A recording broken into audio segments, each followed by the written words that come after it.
Hello viewers, আসসালামু আলাইকুম। আজকে আমি নিয়ে একদম নরম তুলতুলে বাচ্চাদের জন্য তেলের পিঠা। কারণ বাচ্চারা আসলে বড়দের আমরা যে চাউলের গুঁড়া দিয়ে বানাই সেটা শক্ত হয়, সেটা আসলে খেতে পারে না। তার জন্য আমি অনেক সুন্দর করে একটা রেসিপি তৈরি করেছি, সেটাই আপনাদের মাঝে শেয়ার করবো। তো প্রথমে দিয়ে দিয়েছি আমি চিনি, তারপরে দিয়েছিলাম হালকা করে সুজি ভাজা, তারপরে ময়দা এবং চাউলের গুঁড়া, আর দিয়ে দিব আমি সামান্য পরিমাণে লবণ।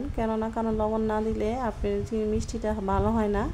তার জন্য আমি এগুলো সম্পূর্ণ উপকরণ দিয়ে ভালো করে নর্মাল পানি দিয়ে মিক্স করে নিব অনেক সুন্দর করে, যাতে আমার ডোতে কোনো দলা দলা না থাকে। সেরকমভাবে দেখে আপনাকে ভালো করে মিক্সড করতে হবে। ডোটা যেমন হবে পিঠাটাও কিন্তু ঠিক তেমনই হবে। তার জন্য খুব চিন্তা ভাবনা করে আপনার ডোটা তৈরি করতে হবে।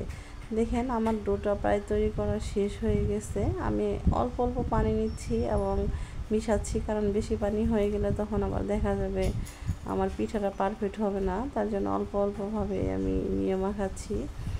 এবং দেখেন অনেক সুন্দর ডোটা তৈরি হয়ে গেছে আমার।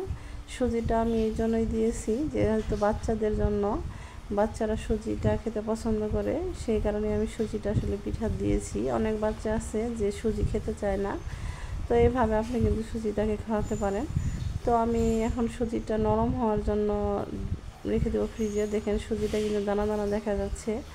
তো আমি ফ্রিজে রেখে দেবো প্রায় 1-2 ঘন্টার জন্য, যাতে সুজিটা অনেক নরম হয়ে যায়। তারপরে বের করে 5 মিনিট রেখে দেখেন আমি ভাজা শুরু করে দিয়েছি।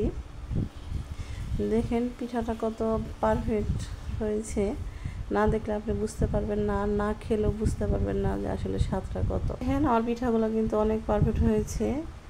এভাবে আমি উল্টে পাল্টে ভেজে নিব যাতে ভিতরে কাঁচা না থাকে। এবং এত পরিমাণে নরম, আপনি যদি 6 মাসের বাচ্চা কেউ দেন, মাড়ি দিয়ে আপনি কেটে খেয়ে ফেলতে পারবে, এটাতে কোনো সন্দেহ নেই।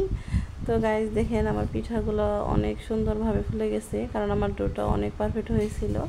তার জন্য ভিডিওটা যদি ভালো লাগে অবশ্যই লাইক কমেন্ট শেয়ার করবেন, আর সবাই বাসায় ট্রাই করে কমেন্ট করে জানাবেন যে আসলে পিঠাটা খেতে কতটা মজা। ধন্যবাদ সবাইকে।